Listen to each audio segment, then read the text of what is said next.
Did Sunak's performance tonight tame any of that rebellion? As I said, tonight's audience were all undecided voters.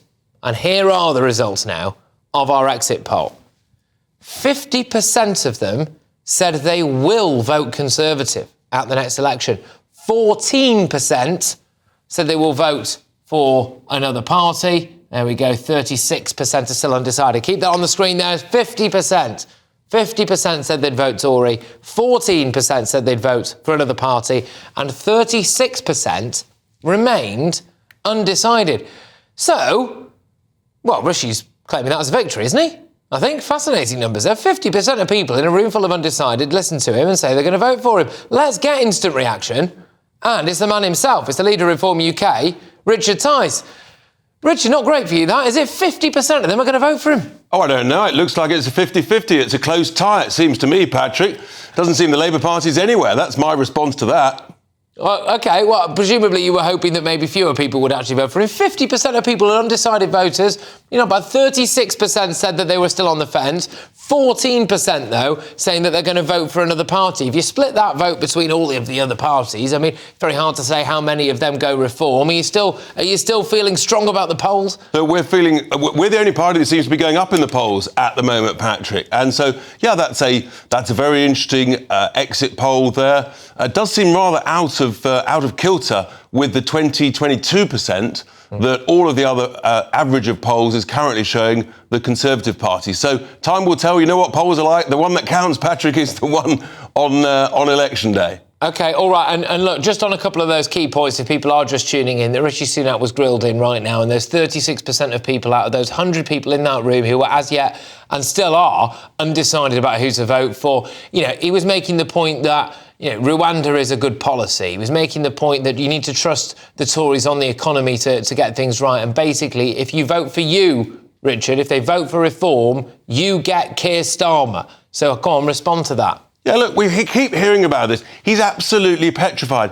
You can't be rewarded for 14 years of failure for breaking the country. I mean, everybody says nothing works. We're paying ever higher taxes, nothing works. And so people are saying, actually, we've got to look elsewhere, and that's why we're going up in the polls. It's quite clear. That's why he's so petrified about even mentioning our name, because all his advisors are saying, watch out for Reform. And, you know, we're going to see what happens over the next coming weeks and months. OK, all right. Look, Richard, thank you very much, and thank you for holding on the other side of that for those exit poll results. Let's get the thoughts now, shall we, of my wonderful panel this evening. And I do have Daily Express columnist Carole Malone, I've got journalist and commentator Mike Buckley, and I also have the former Brexit Party MEP Belinda de Lucy.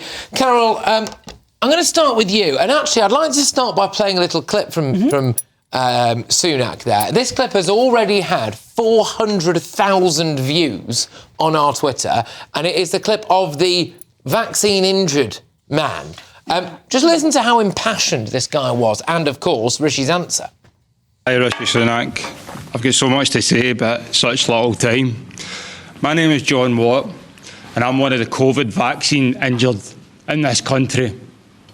I want you to look into my eyes, Rishi Sunak, and I want you to look at the pain, the trauma, and the regret I have in my eyes. We have been left with no help at all. OK, Carole, what did you make of that moment? Was Rishi rattled, do you think? Rishi did try to say he was very sympathetic. I think he was rattled. He did say, as soon as the guy stopped on, that he was very sorry for his circumstances. Not much else you can say.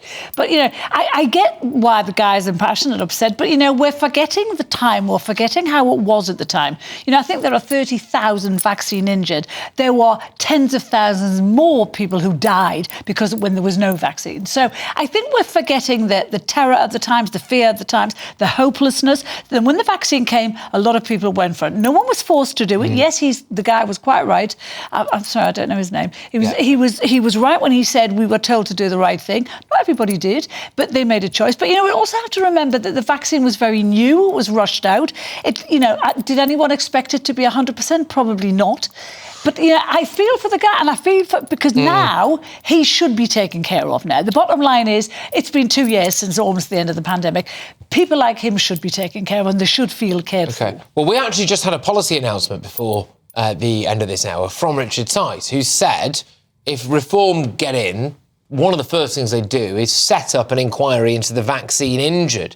Belinda, one thing that Richard can't get away from is that it is like a ball and chain around his neck, the fact that he was very pro-vaccine at the time, OK? But we have just had this policy announcement here on Patrick Christie's tonight that Reform UK will have that immediate inquiry. Is that the right thing? Should Rishi do the same? I think we should. I do differ with Carole. I do think there was far too much pressure put on people who were not necessarily anywhere near any risk at all to have a vaccine that they didn't want, either to fulfil a work commitment, to travel. Way too much pressure, and also a climate of ostracising those who chose not to. And I think that was deeply unfair. And they used fear to try and push the vaccine on my daughters. I mean, I didn't want my children to have the vaccine because they were not at risk. And I do think that there are questions around how much pressure and how people felt forced to have a vaccine that they didn't only not want, but not necessarily need. I think it was good for old people and vulnerable people, but I do think there should be investigation how that climate of fear and pressure was put on people. But you're talking in hindsight now, Belinda. I said it at the time, Carole. Yeah. I said it at the time. Well, maybe, but a lot of people are talking in hindsight now because of what we know. At the time, there was national panic. No, I wasn't. I tweeted many times about there being far too much pressure put on those. But we didn't know enough. That's the point. No one knew enough, not even the government. All right, I just want to move it on slightly now. We've got another clip, and I'll go to you on this first, Mike, but we've got another clip now, the Prime Minister's response to a question about the issue of trans. I really don't think anything I just said, quite frankly, should be controversial. Are we respectful and tolerant of people and their differences, particularly when they're going through things that are sensitive? Yes, of course we are. Do we think biological sex was important when we're thinking about women's safety, women's health? Yes, of course, I think most people would think that is important. And in particular, I think these things are important when we're considering our children, which is why we've recently published guidance for schools about how to deal with these issues in our classrooms. Mike, this is one area where the Tories do absolutely beat Labour hands down, isn't it, being able to tell you what a woman is?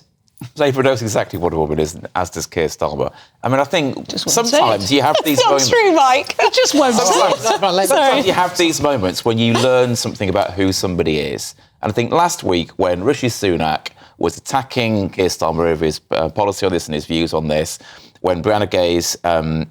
I might be mispronouncing the surname there, sorry. Ghey, sorry. Brianna Ghey's mother was sat in the gallery in the House of Commons. And obviously this is a woman who's just lost her teenager to a brutal murder. And that's, just been decided and so on. The inhumanity of it, I just find is absolutely staggering. People in your own party have said that was distorted. You're distorting the fact. I'm not distorting anything. This woman has lost her child. She was sat in the gallery. Rishi Sunak knew that, and he still attacks that community. Now, whatever you think about the trans community, that was completely unconscionable. Starmer attacked Rishi first about his decision. I think a lot of people will have made up their mind about Rishi Sunak in that moment, thinking that he's going to attack the mother of a murdered teenager. I would say Starmer used that poor lady. No, he didn't. He weaponised it. He completely used her. Mike, can I ask you a quick question? If someone, say a Muslim, was violently attacked because he was Muslim and that's a hate crime, does that mean we all have to start believing in Islam? My point is, when anyone is attacked, if it is a trans hate crime, that doesn't mean we have to suddenly start following trans ideology. We have to keep Parliament free of any pressure in the gallery to not speak out about fundamental issues like defending and protecting women's single-sex spaces, which have been under relentless attack from trans activists. And you can still agree that the horrific murder of Brianna was absolutely, emotionally horrible. But Parliament has to be free of the pressure to attack women. There is a time and a place to debate No, Parliament has to be free. And that's where they were. And there are needs to keep women safe. I absolutely agree. That is a debate that's worth having. Trans needs are to attack women's single-sex spaces because that's what's been happening. That is not the case in the slightest. It's exactly. Look at the sports. The time look at when prisons. You're putting rapists in prison. This young woman was murdered. Her mother was sat in the gallery. That is not the time to have that debate. There are other times and other opportunities to have that debate. Starmer started the debate. And indeed, Sunak was not even having that debate. He was just using an attack line on Keir Starmer because he thought it would get him some votes. Parliament has to be free of pressure from the gallery. I want to get in. Another point of massive disagreement, which is the NHS. All right, which is the NHS. Look, let's just hear again from Rishi Sunak, and then we'll have it out. We saw that it started to fall because we didn't have strikes for a period at the end of last year, and that has been a real challenge, and I'll just be honest with you about that. But in November, First month where we had absolutely no strikes in the NHS, do you know what? The waiting list fell by 100,000. Biggest 1 month fall in the waiting list in well over a decade outside of COVID. So that gives me the confidence that our plans can work and will work. The industrial action is something we need to work through. Right, so, Carole, striking workers in the NHS, are they to blame for the waiting lists? I think they're to blame for the inflation of waiting lists in recent months, yes. But rather than have a go at them, I would have rather him talked about the advances that have been made. The fact that since 2010, we have 47,000 more doctors, we have 60,000 more nurses, because we're forever hearing from Labour that there's not enough of them. We have millions more people in the country. There are lots of, yeah, but still, 40,000 new doctors is quite a lot, and 60,000 nurses. Yeah. But I mean, I think he was completely right to say what he said about. Of course, it equals if you have all your doctors and your nurses on strike. Yes, the waiting lists are going over. Only a fool would think they wouldn't. This is the Tories' line now, clearly, Mike, going into the next election, which is if your junior doctors actually get back to work and get off the picket lines, we'd have slammed through these waiting lists. Well, Rishi Sunak, rather amusingly, admitted himself they haven't brought the waiting list down in over a decade, which is a record of utter failure from this government. The waiting lists are not high because we've had strikes recently. Bear in mind, most of these people have had a 25% pay cut since 2010. The big rise in the waiting list was between 2010 and 2019, before the pandemic. It hasn't come down since then, granted, but the big rise was due to underfunding and under-resourcing from this government. Rishi Sunak talks about going back to square one with Labour. Well, if by that he means record low waiting lists in 2010, a record high satisfaction in the NHS, you say a lot of that people would be they've perfectly happy to go back to their square one. You say they've had a 25% pay cut. Do you know what the average pay for a third-year doctor is? Do you have any idea?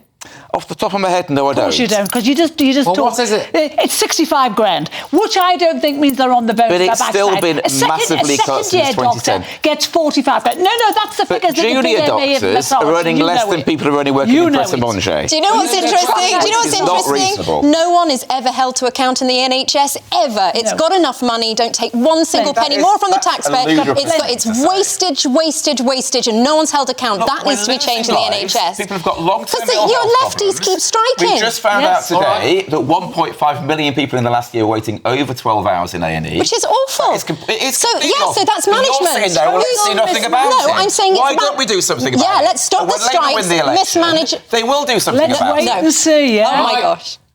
There we go.